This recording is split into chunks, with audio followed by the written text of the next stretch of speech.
Greetings, Mindcrafters, and welcome to another exciting Minecraft discussion. My name is Kimberly Quinn, and I am your hostess with the mostest. There's a little G over there. I guess you can't really see him. He's on his little chair right there, a little bit, and he's taking a snooze because we went out in the woods and he brought home all kinds of snowballs, just like he did the other day. And it's kind of exhausting, but wonderful, fabulous fun. But he's a little wet. So anyway. What I want to talk about today is falling in love with your future. We're just talking about knowing your next move and talking about listening to the inner voice and all of that. And that's just so important. As we say, put it out there, right? We talked about it. First of all, come up with something, ask the big ask out to God, source, higher power, universe. And then next is to allow, right? And then receive, and then do it over again. We talked about that in the last one. So now we're talking about and coming from an incredible place of inspiration when you're just in the zone. Because I know for me, as a definitely card-carrying member of the Creative Club, it's not anything that can be forced. It's not like, gee, I'm gonna go be creative now. And unless you're really, you gotta feel it. In order to feel it, you've got to open every door for it to come in. That's how it works. So it's kind of counterintuitive because, especially in our very individualistic kind of go culture, it's difficult. And especially me, I have a very fast processing speed. And I just like when I want it now, I want it yesterday, I want it the day before. You know what I mean? So sometimes it's like, okay. So I have to go out in the woods and then I'm flooded. It's like a faucet you couldn't shut off. You don't want to shut it off, but if you wanted to, you just couldn't. So we have to kind of, and it's very similar to, and because there's overlap here with creativity and opening the door for flow, which I'm going to do a whole nother thing on that later. But for right now, opening the doors for creativity. And sometimes people think, oh, I'm not a creative. Only other people are creatives. No way. We all have creative genius in us. Think about it. We're all walking balls of energy. We've talked about it before. We are spiritual beings having a human experience, not the reverse. We are walking balls of creativity. So what I really want to talk about is once you put it out there, what's my next move? I want to write a children's book. I want to start a business. I want to take over this company or take over maybe a position or a promotion where I have all kinds of agency to make all kinds of fantastic structures or infrastructural changes, maybe just do a huge splash of well-being in your department, your division, your company, whatever it is where your creative energy is going. Maybe you're at a fabulous restaurant. You want to turn that around and have it have a theme or something, whatever it is, and put it out there. And then be paying hyper attention to the breadcrumbs. I think about Hansel and Gretel. That really old sort of, man, no, I have to say the old children's fairy tales. I mean, children in ovens, I don't know.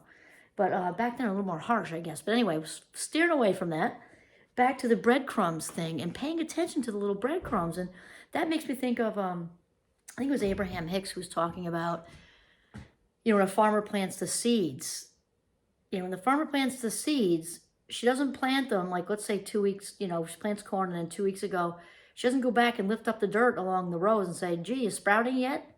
It's not how it works. We have to kind of have faith in that process while we're doing it. And then wait for the sprouts and wait for the breadcrumbs to drop and wait for the synchronicities, which my good friend Tom, I talk about him a lot, wrote his entire dissertation on synchronicity and watching for the green lights. But we have to pay attention. Those green lights are popping up all the time. But if we're flying around like a gerbil on crack, we're not seeing them. So also what we're talking about is quite a switch from being very focused on our environment, what we're looking at right here, just less focused on that and really busting through the unknown. Because here's the thing, if we're locked into thinking the same way, feeling the same way, and doing the same thing day in and day out, guess what's not changing? Answer, your life. That's just how it is.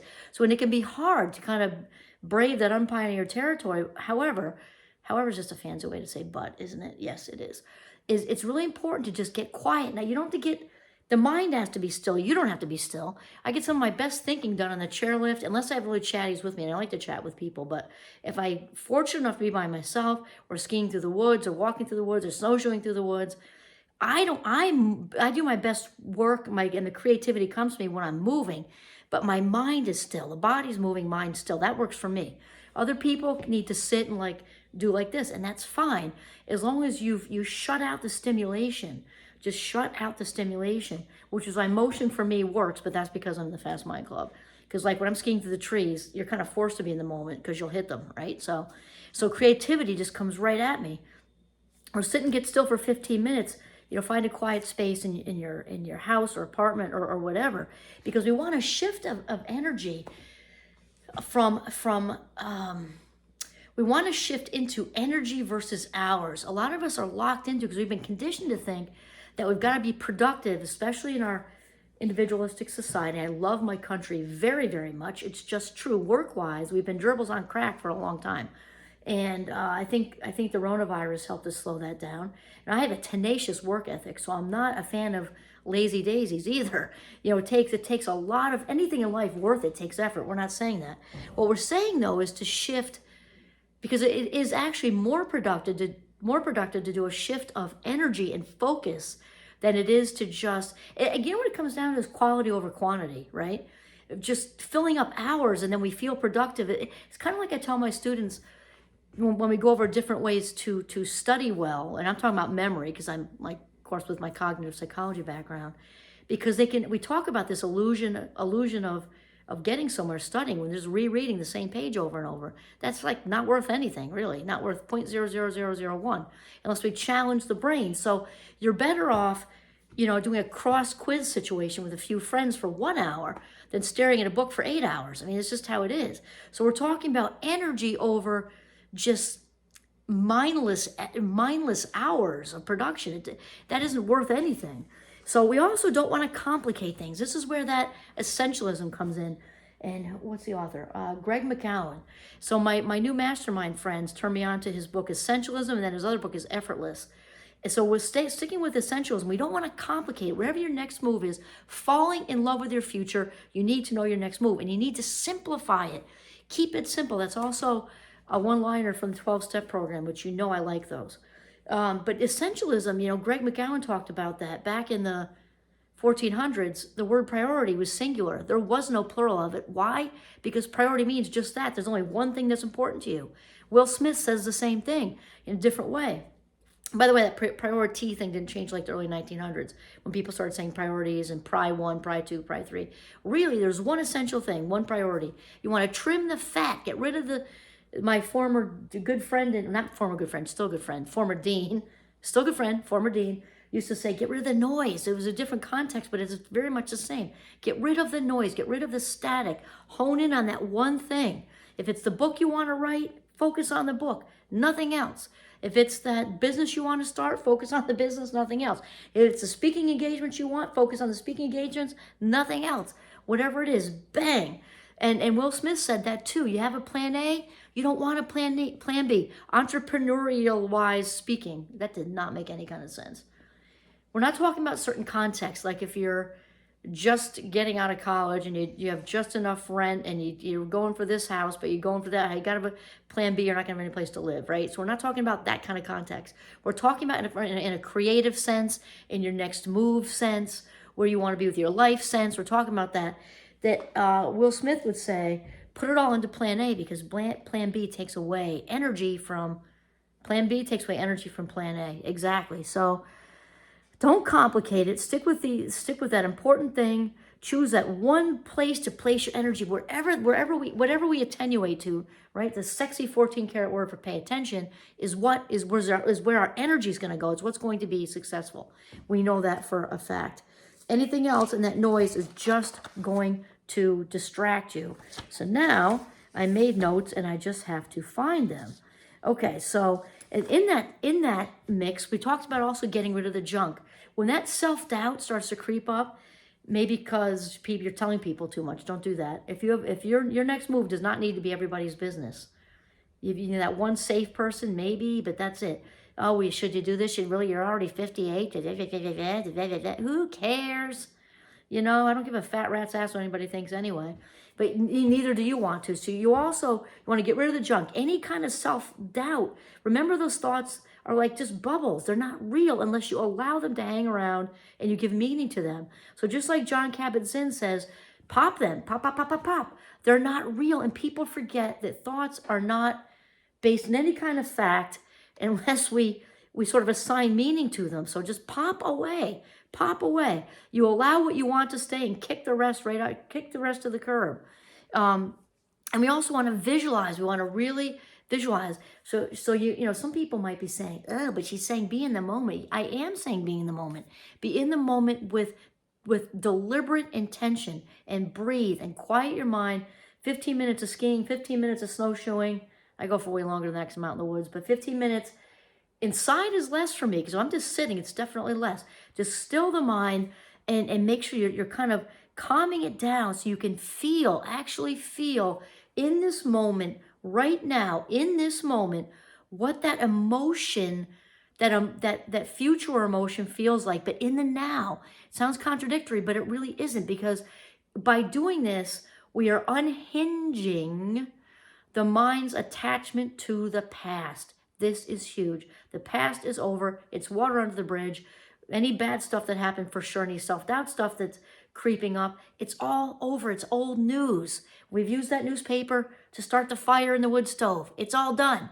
So when we actually feel the emotion of the future, I mean really feel it, as if it already happened. So we're grateful. Picture how different your life is in this moment, but you're not surprised.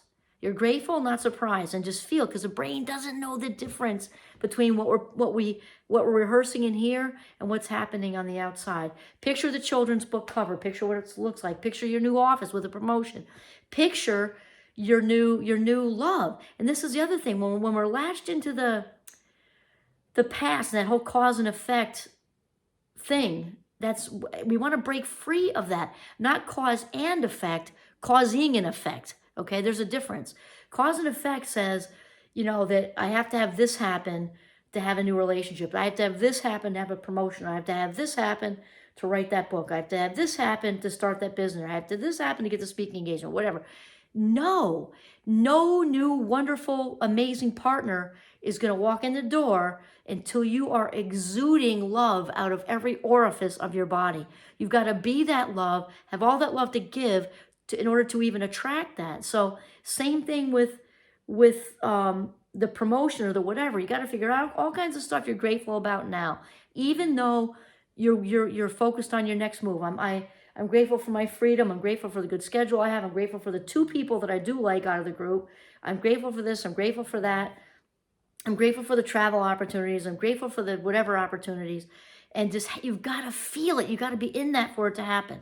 Okay, and then remember that the brain loves patterns and repetitions. And just like we practice anything, whatever we practice, we get better at. The violin, soccer, whatever. When we rehearse, visualizing that children's book, okay, and detaching from outcome of where it's published and who it's published by and all that, just the illustrators, that's all going to come together. Just the authentic feeling of your creativity rolling through you onto those pages, and then making kids happy all over the country and world. That's what you want to visualize. And then we're actually teaching our bodies what this emotion feels like in the now. We are teaching our bodies what this emotion feels like in the now. Because remember, the language of the mind is thoughts, right? Language of the body is a body is feelings.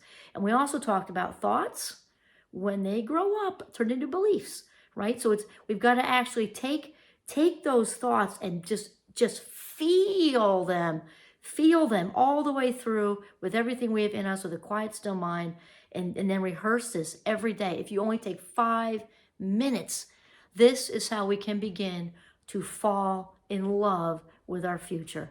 Awesome. This is Kimberly Quinn signing off from my living room, and a snoring golden retriever, Giovanni. Have a mindful day.